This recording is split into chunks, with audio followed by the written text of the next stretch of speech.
going to talk about enlightenment. The way to enlightenment is ineffable, surpassing the path of language. All Buddhas are born from it. This Dharma is hard to conceive. Enlightenment is beyond words and language, but all enlightened beings have three things in common. Number one, they realize the illusion of the self. Number two, they are permanently released from the cycle of rebirth. Number three, as a byproduct of their enlightenment, they possess supernatural powers. In this class, we will use Yongja Master's Songs of Enlightenment to discuss enlightenment. Have you not seen people whose study has ended, who do nothing, who abide in the way at ease? Have you not seen people? Enlightened beings are hard to come by. When you see them, they actually don't do much. Their study has ended. Yongja Master said, in my earlier days, I set out to acquire learning. I studied commentaries, inquired into sutras and shastras, distinguishing among terms and characteristics. I did not know how to stop. Entering the sea to count the sands, I exhausted myself in vain. So he became a monk when he was only 4. He studied a lot and was the master of the Tentai school of Buddhism, but he felt like he was attached to all the terms and he was studying in vain. That's why he said, an enlightened being whose study has ended, who do nothing. Now we're all very busy in our reincarnation. Every day our mind is full of things, full of opposition, full of people who like us, dislike us. Our mind is very occupied. But enlightened beings, they have no one to be, nowhere to go, nothing to do, and they have no deadlines to meet. They are very much at ease. We often say walking is Zen, sitting is Zen, in speech or silence, in movement or stillness. My substance is at peace. So an enlightened being, no matter if they're walking or sitting, they're always aware of what they're doing, aware of the condition, and is always residing in their true nature, in their suchness. So actually, we do not need to do anything because we already are. We are already there. We don't need to add anything to ourselves. We are already who we're supposed to be, just being. They do not banish false thoughts. They do not seek the truth. Often we think of cultivation as banishing our false thoughts and seeking the truth, but Yongja Master tells us, do not seek the truth, do not cut off the false, comprehend both Dharma are empty, they do not have characteristics. False thoughts, the truth, they are both empty in nature and it's not something we should be attached to. Let's talk about Yongja Master's enlightenment. He only met his Dharma teacher, Huinan Master, one time. He walked around Huinan Master 3 times and stared at him. Huinan Master commented on his informality. He then replied, the question of incessant rebirth is a momentous one. Death can come at any moment. I have no time to waste on ceremony. I wish you can give me an answer to this question quickly. Huinan suggested he embody birthlessness in order to overcome impermanence. Yongja immediately displays understanding of it and then was ready to leave. But Huinan said, do not leave so quickly. Yongja replied, there's no such thing as quickly. Distinction between quickness and slowness is an artificial construct. Huinan was very satisfied at the answer, but Yongja kept asking, a mere concept, an artificial construct, can it really have meaning? Then Huinan asked in return, who is it that distinguishes whether it has meaning or not?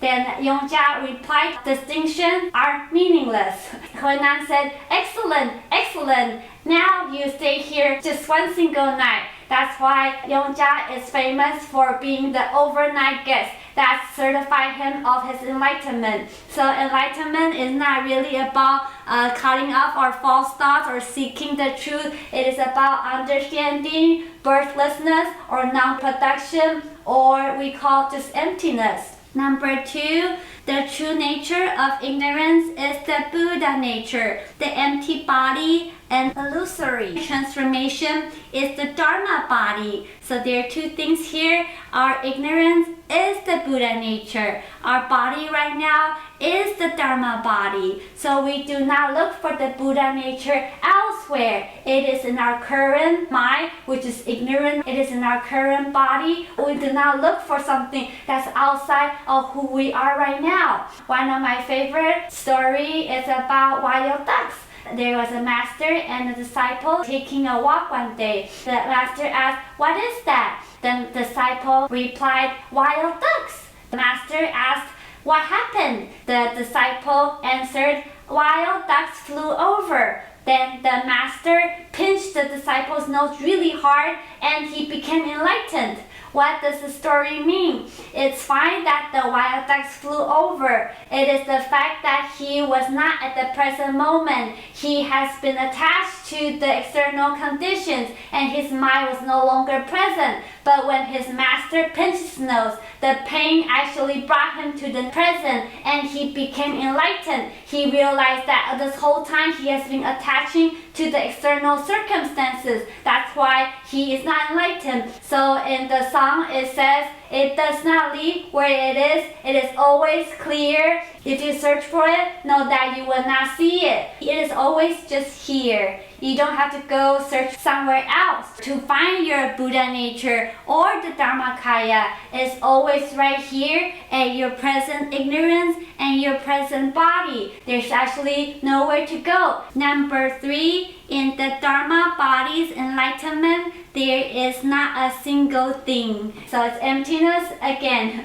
In our dream, very clearly, there are 6 destinies. After enlightened, completely empty, there is no universe. We are in the dream state right now. That's why we think there's 6 rounds of reincarnation and we are in the human realm. But after you're enlightened, you realize there's no universe. Everything is empty in its essence. When you really see emptiness, you will not be attached to anything of the world, even when people slander you or abuse you. So Yongja Master said, "Let other people slander us, we bear their condemnation. They are like those who try to burn the sky, only exhaust themselves. I hear of it. It's just like drinking the sweet dew, dust, smelled and refined, suddenly enters the inconceivable." So enlightened person, even if other people slander us or abuse us, we will not be affected because we know they are just burning the sky. It's useless.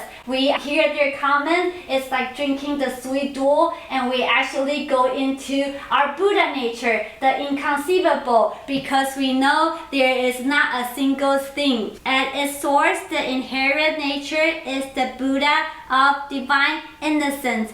We are the divine innocence. That doesn't mean we have a thing. It just means we are born with it. It is what it is. We are naturally what we are, the Buddha nature. Yongja Master used the example of the lion's cub. The lion's cub together follow along, 3 years old, and then they too can loudly roar. So lions are the king of the jungle. Other animals do not come and disturb them. Even the little cubs, they know they are the king because they have the Buddha nature. They are born with it. So even at 3 years old, they can roar like the adult lions. So know who you are. We are the divine innocence. You are the priceless jewel. A priceless jewel, it's used inexhaustible for benefiting being, responding to potential always. So you are a priceless jewel. You can benefit all sentient beings, just like Guan Yin Bodhisattva. Observe the sound of the world. Wherever people need him, he will go save them. So we can all be like Guan Yin Bodhisattva if we find our true nature. Number 4, when one is certified to the characteristics of reality, there are no people, no dharmas. the karma of the Avicii is cancelled in the Krishna. When one is certified to be enlightened, understand the real mark is empty of the people, empty of the dharma, then even our karma of the worst hell is cancelled in a split moment because of our sudden enlightenment. Anybody can have the sudden enlightenment. Courageous donor was a monk. One day he went into the city and a daughter of a wealthy man, a married woman, asked the monk to come expound the Dharma. The daughter fell in love with him. Every time he comes, the daughter would seduce him. After a while, he gave in and started having a relationship with her. The husband became suspicious and the monk actually told this woman to poison the husband to death. At the end, the monk knew that he was going to the Avicii hell, the worst hell, because of his serious offenses. But a Bodhisattva appeared, showed him incredible transformations. He actually realized the real mark, became enlightened, and awakened to non-production, which is emptiness. This is called sudden enlightenment. Just like a room that has been in darkness for 1,000 years, but we just have one light and immediately the darkness is no more. This is the same concept for the Pure Land Buddhism. Just one recitation of Amitabha Buddha's name, it gets rid of all our 81 kalpas of sins because we all have the Buddha nature within us. There was a woman that started meditating in her 20s, but every time she meditates, she will remember her stepfather sexually abused her when she was young. So every time she meditates, she will feel this strong sense of fear, anger, and anxiety, and she could not meditate anymore. Meditation teacher told her, forgive and feel compassion for your stepfather. That is the only solution. And she realized it was truly her anger and animosity toward her stepfather that was causing the pain. So she let go of all the anger, soon went into deep meditation and became a spiritual teacher and started teaching healing meditation. So anybody can be enlightened at any time. We say when madness ceases, Bodhi appears. We might not be fully enlightened like Yongja Master this lifetime, but we can definitely have a great enlightenment that will transform our lives right now, and we will at least be awakened enough to align ourselves with Amitabha Buddha and go to the Western Pure Land. So that's the class for today. Thank you for listening. Amitabha.